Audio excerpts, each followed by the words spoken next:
Hello mga bisadya, good morning. This is once again your friend Eric Aniga and welcome to our channel, ang Bisadya. Do you know that there are three kinds of love? Well, we are going to talk about this in this video. But before proceeding, don't forget to share, like, and also make comments about our topic today here in our comment section. And of course, please do not forget to subscribe my channel, ang Bisadya.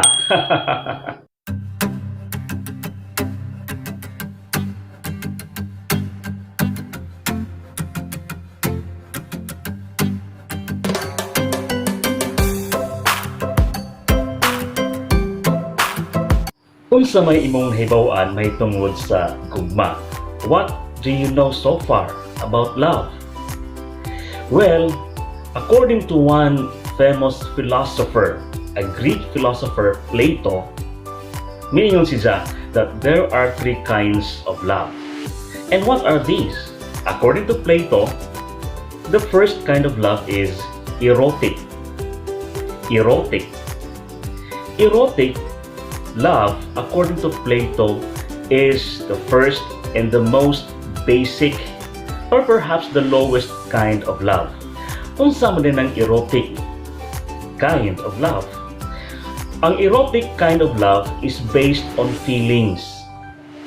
We are naturally attracted to something that is beautiful. That is why when we speak about erotic kind of love, it is more physical. Ganahan ta og gwapa, ganahan ta og gwapo. We love those persons with good physique, nindot og lawas. And so, this kind of love is based on the physical appearance of the person who is the object of our love or our attraction. The second kind of love, according to Plato, is called filial. What is filial? It comes from the Greek word philios, or brother. So when we speak of filial love, it is a brotherly love. This is the love that we have for our brothers and sisters and even our parents. Unsa man niya klase nga gugma? This kind of love is something that is pure. It has no malice. No? Our love for our brother or for our sister has no malice at all. It has no tinge of physical attraction or physical desire. Wala kang pagnanasa sa kapatid mo, but rather you love him because he is somebody related to you. So, filial love is a love that we have for our friends, for our brothers and sisters, to our parents that is pure. It is not based on physical appearance. So, you will love your friend even if that friend is ugly.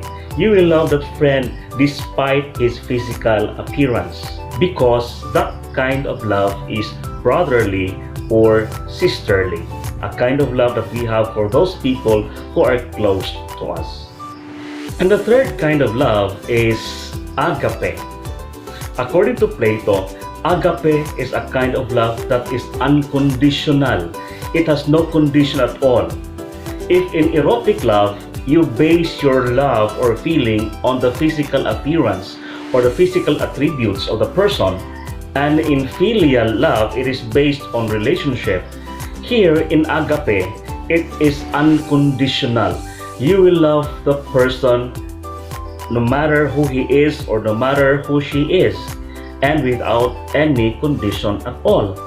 This is the kind of love that is most pure and unconditional.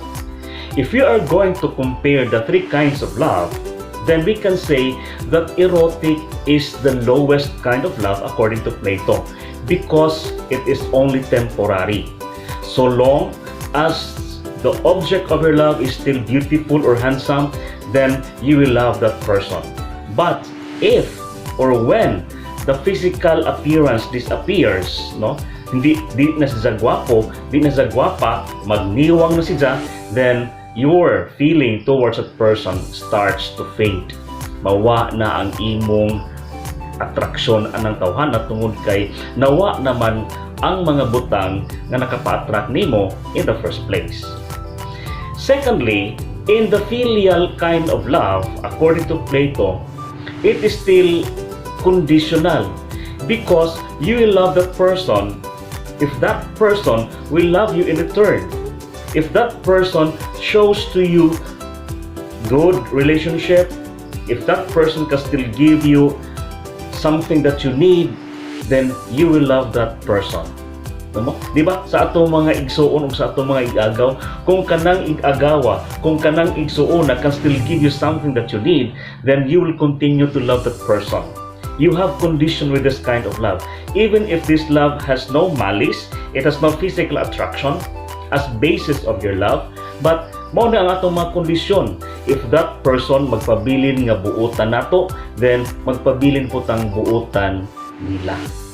But in the agape, it is unconditional because you will continue to love that person despite his shortcomings, despite his negativity and all.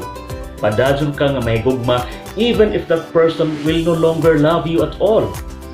Bisan pagkatawhan na wa na ganahin nimo, wa na mahigugma nimo, but still you will continue to love that person. So, according to Plato, agape is the highest kind of love.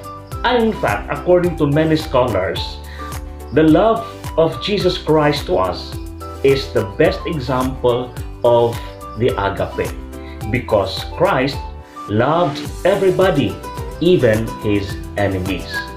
So what are we going to learn from this video today? That we have to assess the love that we have. What kind of love do we have? Is it erotic? Is it filial? Or is it agape? If in case your love is still filial or erotic, then we have the challenge to bring this kind of love to a higher level, and that is the agape. Well, this has been your friend Eric Aniga. I hope do na mo'y na antiguhan ni ining atong video karon. And if ever you have some comments or questions or reactions regarding our topic today, do not hesitate to write it down here in our comment section. And of course, do not forget to share, like, and subscribe my channel, ang Bisadya. Thanks for keeping me company. Until the next video, daghang salamat!